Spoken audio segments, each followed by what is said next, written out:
Hello, this is Sammy, and I want to welcome you to Invest in Prayer. Prayer is the greatest investment that you'll ever make in your life.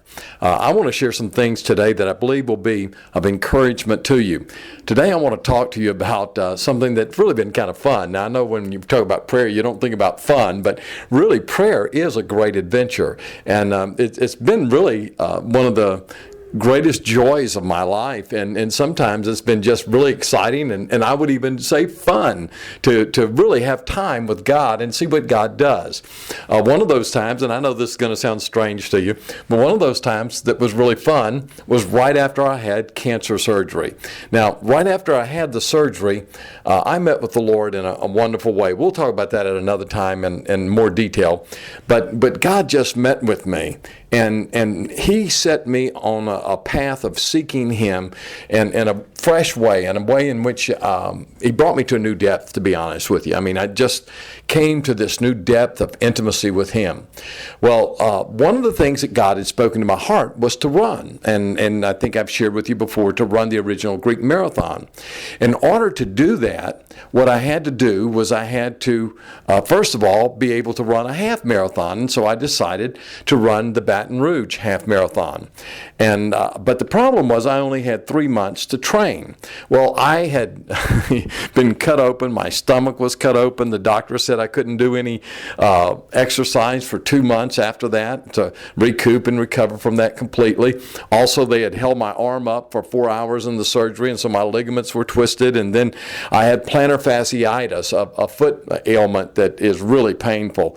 And so I had to wait actually about 2.5 months before I could even do anything because of the plantar fasciitis. So, it just looked impossible. I mean, here I had 3 months to train, and I decided I had to be able to go at least 3 miles by September 1st because the race was going to be on December 1st, so I knew I needed at least 3 months to train. I was overweight, and I needed to lose some more weight, and I'd been trying to lose some weight already, and so it just looked like an impossible situation. But I tried something. There was a passage of Scripture in Isaiah that says, "Those who wait upon the Lord shall renew their strength. They shall mount up with wings as eagles. They shall run and not be weary. They shall walk and not faint." And so I decided that what I would do is I would spend time in prayer, and then I would work out. Well, the first day that I worked out, I went about 1.75 miles, and mostly walking, a little jogging. But every day and by the way, I needed 2 more weeks after I started to get to that 3-month period. And finally, in those 2 weeks, I built up to 3 miles, walking, jogging. So I said, okay, I'm going to start training. So I started training.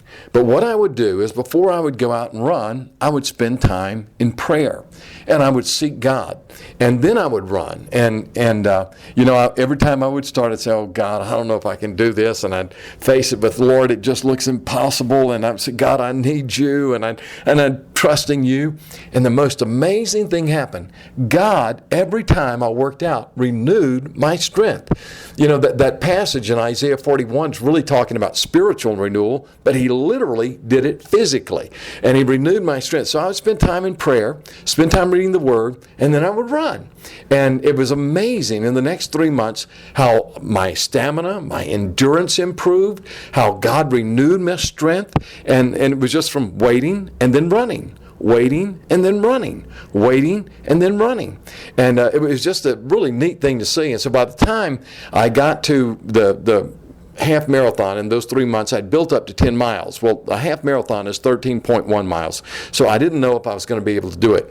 But still, I'd gone 10 miles, so I had a lot of confidence. And I went to the race. My wife and I went there, and we prayed before we started and said, God, just renew my strength, give me the strength. Well, they said, it was thousands of people gathered, and they said, go. And so we took off and running. And of course, I started off too fast. I was a novice, and I had to slow down. I slowed down, and I just said, Lord, I'm trusting you. And I kept my focus on Him and that intimacy with Him, and His presence filled my life.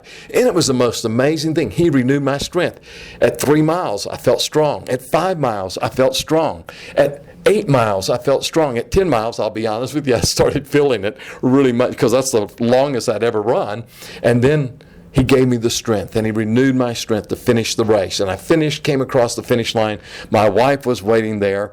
And, of course, we had some jambalaya that they provided at the end of the race and everything. And man, it was thrilling. And while we were eating our jambalaya and drinking our Coke and everything after the race was over, they came on and said, we're going to announce the winners.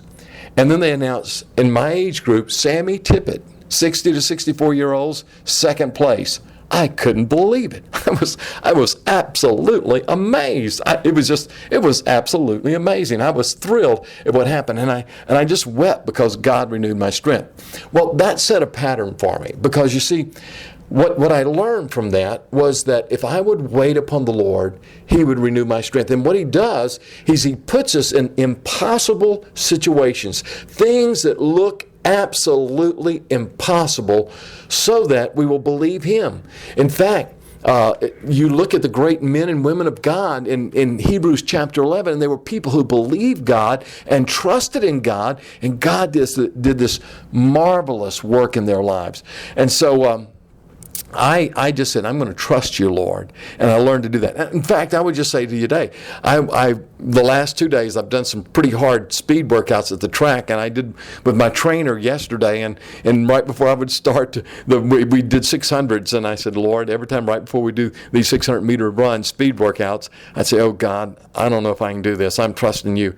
I not only did it, but I did it better than I thought I could do it. And then today, I ran with my daughter. She and I did a hard workout, a speed workout again, and I did the same thing. And before I would start, I said, Lord, I can't do this, but Lord, you can. And He would give me the strength. And so what's fun is just to see how God does that. Now, here's the truth. That's for running, but in real life, that's what happens to us. God puts us in situations that seem impossible. And then what He does is He gets us in that position of dependence and faith, and we come to Him and we say, Lord, I can't do it, but you can. And He fills us and He renews us and He enables us to do what seems impossible at first. And the impossible becomes possible. And so I want to just encourage you with that. I mean, it's really fun to see when God puts you in an impossible situation, how He turns the impossible into the possible when you wait upon Him. So let me encourage you to wait upon Him. It's the greatest joy that you will have when you see Him enable you to overcome that which looks impossible. God bless you as you invest in prayer.